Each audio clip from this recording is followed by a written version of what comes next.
एक महान तपस्वी ऋषि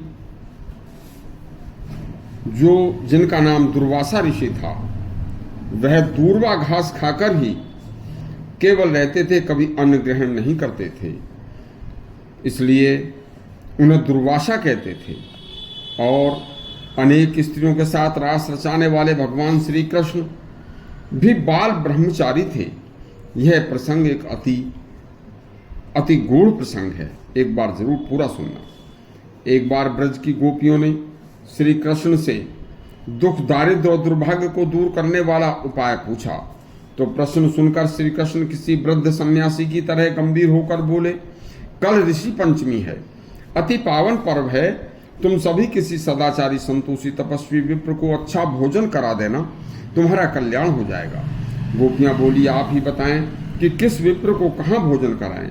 श्री कृष्ण बोले, यमुना के पार विप्र महर्षि दुर्वासा का आश्रम है, यदि वह आपकी भोजन प्रसादी स्वीकार कर लें तो समझ लेना कि आपके ऊपर परमात्मा की विशेष कृपा हो गई है। गोपियां ऋषि दुर्वासा की विशेषता, विलक्षणता और उनके कठोर नियम, तपस्या व उनके दूर्वा घास खाकर और एकांत वास में तपस्या करने के बारे में जानती थी। लेकिन श्री कृष्ण के कहने पर ब्रज की हजारों स्त्रियों ने स्नान ध्यान के बाद साफ सुंदर वस्त्र ग्रहण करके गोवर्धन पूजा जैसे महोत्सव की तरह अनेक पकवान बनाकर श्री कृष्ण की आज्ञा से यमुना किनारे पर श्री कृष्ण से कहा कि यमुना में अथाह जल है, हम कैसे यमुना को पार करके जाएंगे। और जिस ब्रह्म ऋषि ने सैकड़ों वर्षों से अभी तक कभी कोई अन्न प्रसाद ग्रहण नहीं किया, यदि दूसरे वहां स्त्रियों का प्रवेश भी वर्जित हुआ और वह क्रुद्ध होकर हमें शाप दे दिया तो क्या होगा। गोपियां नंगे पैर अति श्रद्धा भाव से, फल की आकांक्षा से नहीं अपितु भगवान श्री कृष्ण की आज्ञा से अपने हाथों में पकवान के थाल लिए थीं और श्री कृष्ण से अथाह यमुना जल के कैसे पार करने के लिए विनती कर रही थीं। तब निर्विकार भाव से भगवान श्री कृष्ण बोले, यमुना जी से जाकर कह दो कि यदि हमारे कृष्ण बाल ब्रह्मचारी हैं और अखंडित व्रती हैं तो हमें रास्ता दे दो, सहसा चमत्कार होगा। यमुना का जल ठहर गया और रास्ता देखते ही गोपियां पैदल यमुना पार दुर्वासा ऋषि के आश्रम में पहुंच गईं। अति पूर्ण प्रभाव से दिव्य तेज तपस्वी एकांत शांत आश्रम में अनसुईया अत्रि मुनि के नंदन दुर्वासा ऋषि ने जैसे ही गोपियों को देखा और गोपियों ने उनको नमन करके अपने आने का कारण उनको बताया, तो दिव्य दृष्टि तपस्वी ऋषि ने श्री कृष्ण की आज्ञा समझकर सभी गोपियों को की भोजन प्रसादी को प्रसन्नता से ग्रहण कर लिया था। उन्हें भोजन ग्रहण करने के बाद उन्होंने उन्हें आशीर्वाद देकर वापस जाने की आज्ञा दे दी। गोपियां बोली, गुरुदेव क्षमा करें, इधर से हम यमुना पार कैसे करेंगी।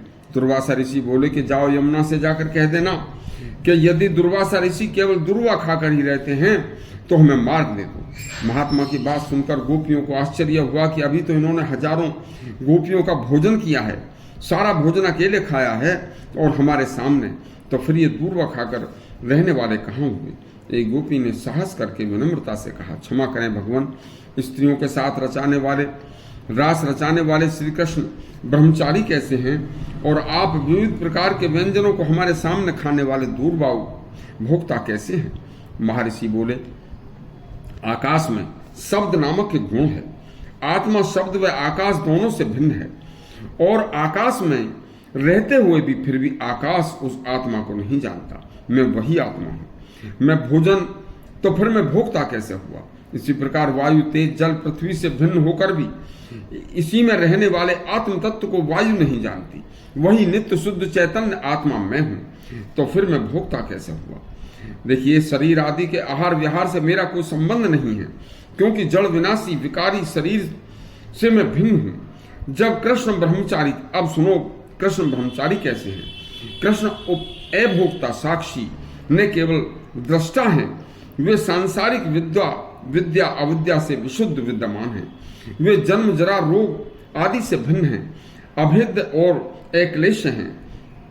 वे विषयी कैसे हो सकते हैं। जैसे प्रकाश के समीप अंधेरा आ भी नहीं सकता, वैसे ही भगवान श्री कृष्ण के पास विषय वासना कल्पना भी करके भी नहीं जा सकती। यह सभी देवों के चेतन रूप में इस समय विराजमान है और यह भोक्ता नहीं केवल दृष्टा है। इसलिए उनके ब्रह्मचर्य की बात ही को सुनते ही यमुना ने रास्ता छोड़ दिया था। इसी प्रकार के आप और भी अच्छे अच्छे प्रसंग सुनने के लिए आप हमारा चैनल सब्सक्राइब करें। और सभी जो गोपियां थीं यमुना से कहकर अपना फिर ब्रज को वापस चली गई थी। धन्यवाद।